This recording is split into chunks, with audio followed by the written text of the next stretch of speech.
Hello everyone, welcome back to our channel happy homes blogs. तो friends, आज मैं आप लोगों को बताती हूँ कि जितिया पर्व क्या होता है और कैसे मनाया जाता है, कैसे क्या होता है। इसमें सारी चीज़ें मैं बताती हूँ। बहुत से लोगों को नहीं पता होगा, वैसे बिहार के जो होंगे उन सबको पता होगा। बिहार में ना बहुत अच्छे से मनाया जाता है जितिया व्रत, जीवित पुत्रिका व्रत भी इसको कहा जाता है। ये 3 दिन का होता है। सप्तमी, अष्टमी और नवमी में पारण होता है। सप्तमी को नहाय खाए होता है, अष्टमी को उपवास होता है, नवमी में पारण होता है। चाहे नवमी शाम का हो तो शाम में पारण होता है। तो 2023 में ना जितिया पावन पावन 5, 6, 7 है। 5 को नहाय खाए है, 6 को उपवास है, 7 को पारण है। और ये पर्व बेटे के लिए किया जाता है खास करके। इसमें बच्चों के लिए ना, बच्चों की लंबी आयु के लिए ये व्रत रखा जाता है। खास करके बेटे के लिए ये पर्व रखा जाता है।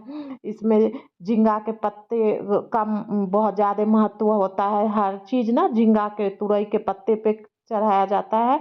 यूपी में सतपुतिया कहते हैं, तो सतपुतिया के पत्ते पे चढ़ाया जाता है खैर तेल वगैरह।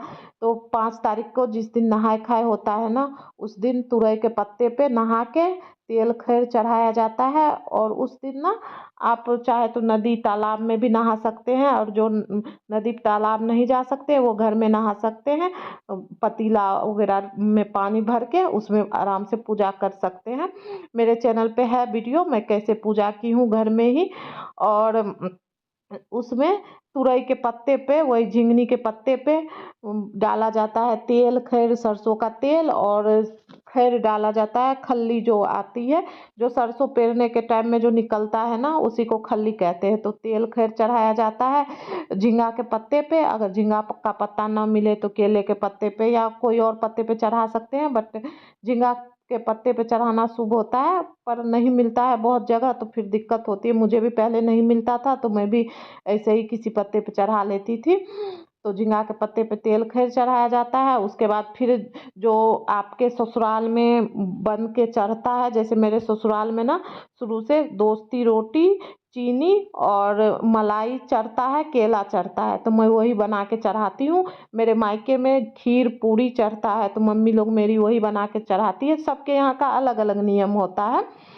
तो वो बनता है, वो बना के चढ़ाया जाता है। फिर उस दिन ना जो मीट मछली खाते हैं, नॉन वेज खाते हैं, वो मरुआ का रोटी, जो रागी आती है, रागी की रोटी और मछली खाते हैं। जो नहीं खाते हैं वो तुरई की सब्जी, रागी की रोटी या फिर जो मर्जी हो वो खा सकते हैं। जिसके यहाँ जो बनता हो, किसी के यहाँ झींगा की सब्जी बनती है बिना नमक की और पूरी खाते हैं, किसी के यहाँ जो भी, जिस सबके यहाँ मतलब अलग अलग तरह से ये होता है। तो सब अपने तरह जिसके यहाँ जो बनता है उस तरह से खा सकते हैं। और उसके बाद फिर नहाय खाए ख़त्म हो जाता है। उसके नेक्स्ट डे, जैसे मतलब 6 को है जितिया, तो 6 के सुबह में 4 बजे उठना होता है, 3:30 4 बजे। उसके बाद फिर अपना चूड़ा दही वगैरह चढ़ाना होता है जितवाहन बाबा को, चूल्हों सियारों को चढ़ाना होता है। दही चूड़ा केला चीनी चढ़ाते हैं और वही खाते भी हैं। चाय बना के पीना होता है, जो भी आपका इच्छा हो वो खा पी सकते हैं। सुबह सुबह जितने बजे तक लगता है उतने बजे तक खाने का वो होता है नियम। तो उस हिसाब से आप लोग खा सकते हैं। मेरे यहाँ तो दही चूड़ा चीनी खाया जाता है। बाकी आप लोग अपना देख लीजिएगा आप लोग के यहाँ क्या खाया जाता है। बाकी बहुत जगह ना पूरी और झींगा की सब्जी बिना नमक की चढ़ाई भी जाती है, उसी को खाई जाती है। कहीं पुआ बनता है, बहुत जगह, सब जगह अपना अपना अलग अलग नियम होता है।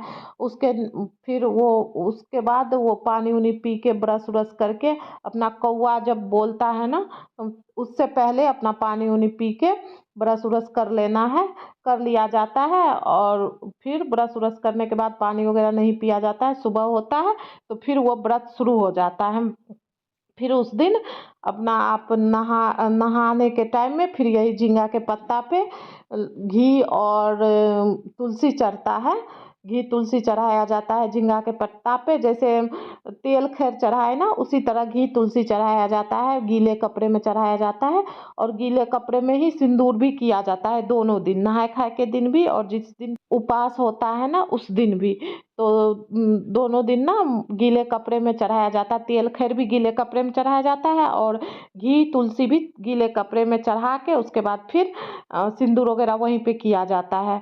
तो वो होता है, तो फिर उसके बाद नहा के उसके बाद फिर डाली भरा जाता है। किसी के यहाँ डाली नहीं भी भरा जाता है, किसी किसी के यहाँ भरा जाता है। तो डाली में बाँस की डाली आती है, बाँस की डाली में आप सारा फल वगैरह जो भी आपको मिलता है, फल बच्चों के लिए डोराइडोर जो कमर में डालने के लिए होता है बेटा का और हस्बैंड का, और उसके बाद बेटी है तो बेटी के लिए गले के लिए कोई वो लॉकेट वगैरह बद्धी वगैरह आती है वो डाल सकते हैं। बेटी के लिए धागा कोई भी धागा डाल सकते हैं जो गले में पहन लेगी, और अपना जितिया सब डाल के उसमें उसको अच्छे से ढक दिया जाता है किसी चीज़ से, जैसे दुपट्टा से या ब्लाउज के पीस से या फिर रुमाल से, किसी भी चीज़ से उसको ढक दिया जाता है। ढक के उसके बाद उसको धूप दीप दिखाया जाता है, फूल वगैरह उस पे चढ़ाया जाता है, सारा चीज़ चढ़ा के उसके बाद फिर उसको वैसे ही छोड़ दिया जाता है। उसको फिर ना टच नहीं किया जाता है। उसके बाद नेक्स्ट दिन जब नवमी होती है, जिस दिन पारण रहता है, उस दिन पारण के दिन उसको उघाड़ा जाता है और उसको ना बेटा उघाड़ता है। वो कपड़ा बेटा हटाता है डाली के ऊपर से, तो वो हटा दिया जाता है। अब जिसके बेटे नहीं हैं, बाहर है कहीं, तो वो नहीं हटा सकता, तो उसके हस्बैंड हटा देते हैं, मतलब जेंट्स से ही हटवाया जाता है, तो वो हटा देते हैं। तो बेटा हटा देता है। उसके बाद फिर उसमें जितने फल वगैरह हम लोग चढ़ाते हैं ना, और औंकड़ी चढ़ाया जाता है, मेन औंकड़ी होता है मूंग को। जैसे सुबह हम लोग खाने उठते हैं ना सरगी खाने, उसी टाइम पे मूंग दिया जाता है फूलने, तो उस औंकड़ी को फुला के और फिर शाम में उसमें जब डाली भरते हैं तो उसको धो के रखा जाता है, डाली भरने में ही उसके अंदर रखा जाता है। उसको निकाल के फिर सुबह औंकड़ी में सारा फल उल मिला के उसके बाद काट के मिला के उसके बाद फिर उसको चढ़ाया जाता है जितवाहन बाबा को, चूल्हों को, सियारों को। जिनके सास ससुर माँ बाप है तो वो बस चूल्हों सियारों और जितवाहन बाबा को चढ़ाते हैं। जिनके सास ससुर या माँ बाप नहीं है तो वो मतलब अपने पितरों का भी चढ़ाते हैं। तो जो सास ससुर का चढ़ाते हैं वो, और चूल्हों सियारों का वो सब बाहर रखा जाता है, और जो जितवाहन बाबा का होता है वो जितवाहन बाबा को आप बेटे को खाने दिया जाता है। लड़के खाते हैं, जेंट्स खाते हैं तो हस्बैंड को या बेटे को दे सकते हैं खाने, और अलग से जो एक पत्ता और चढ़ता है वो आप खा सकते हैं, बेटी को दे सकते हैं। तो कुछ इस तरह हम लोगों का जितिया पर्व होता है। बहुत भारी होता है जितिया पर्व, बहुत ही कठिन होता है, एकदम निर्जला रहा जाता है। तो इसी तरह होता है यह पर्व।